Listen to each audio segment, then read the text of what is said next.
देखिए, आज आप लोग को हम एक शॉर्ट वीडियो के माध्यम से जो मोस्ट इम्पॉर्टेंट संधि और युद्ध है उसको हम शॉर्ट वीडियो में बता रहे हैं। आपको ये कहीं भी पढ़िएगा एक साथ नहीं मिलेगा और हम कोशिश करेंगे 1 से 2 वीडियो में सारा कंप्लीट कर देने का। देखिए, इसमें जो मोस्ट इम्पॉर्टेंट है इसलिए उतना इम्पोर्टेंट नहीं है, बट ये संधि पूछ सकता है आपकी। जिस पुरंदर की संधि किस मराठा युद्ध के तहत हुआ, तो प्रथम पूछेगा बेसिन की संधि किस मराठा युद्ध के तहत हुआ, तो ये इम्पोर्टेंट है ज़्यादा आपका। और फिर देखिए इधर जो प्रमुख बातें हैं पूछ देगा आपसे क्वेश्चन। बाजीराव द्वितीय जो मराठों का अंतिम पेशवा थे अपनी अधीनता स्वीकार कर ली तो किस युद्ध के बाद, तो 1802 बेसिन की संधि, यहाँ द्वितीय अंगल मराठा युद्ध हो जाएगा।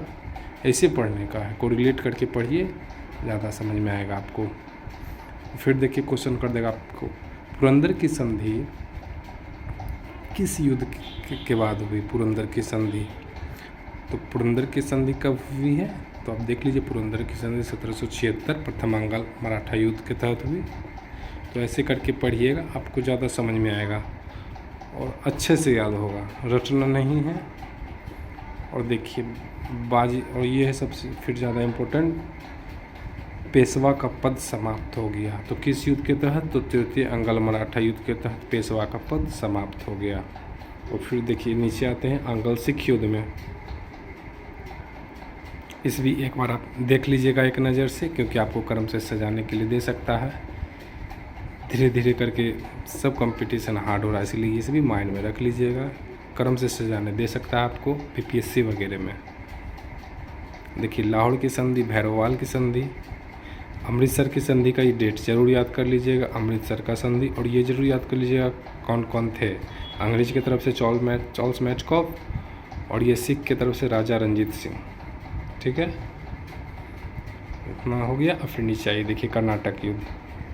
कर्नाटक युद्ध का आपको सभी डेट ये जो है इस पर ज़रूर याद रखना है, ये मोस्ट इम्पॉर्टेंट डेट है, किसी भी एग्जाम में पूछ देता है। और आपको क्रम से सजाने भी दे देगा कि प्रथम कर्नाटक युद्ध का ईस्वी ये है, द्वितीय कर्नाटक का ईस्वी ये है। और फिर सेकंड में आइए, देखिए कारण क्या है, ऑस्ट्रिया में उत्तराधिकार का युद्ध पूछ देगा। ऑस्ट्रिया में उत्तराधिकार का युद्ध का कारण किस युद्ध का कारण था, प्रथम द्वितीय तृतीय कुछ भी पूछ सकता है।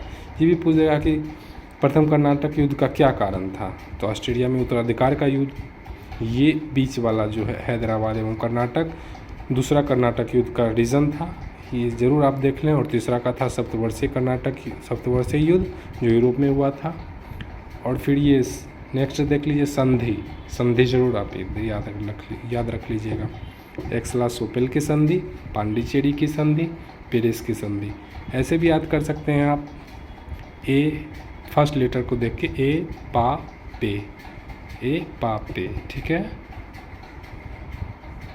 देखिए हम सिर्फ आपको कोई ट्रिक नहीं बता रहे, बस किसी भी तरह आपका माइंड में सेट हो जाए बस।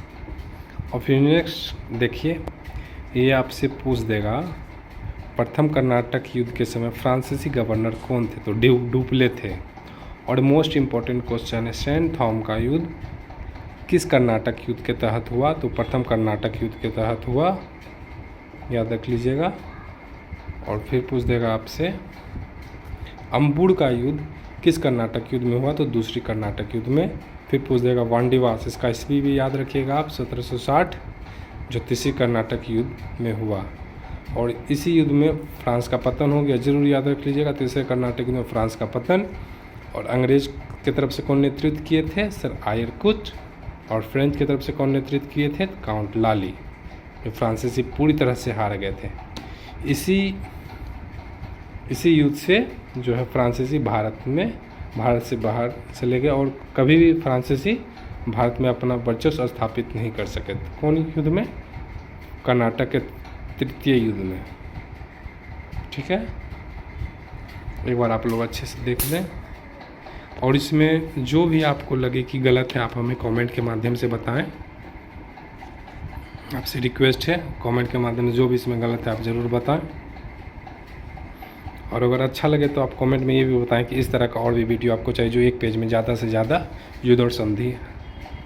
हम आपको बनाकर शेयर कर सकें। Okay, thank you.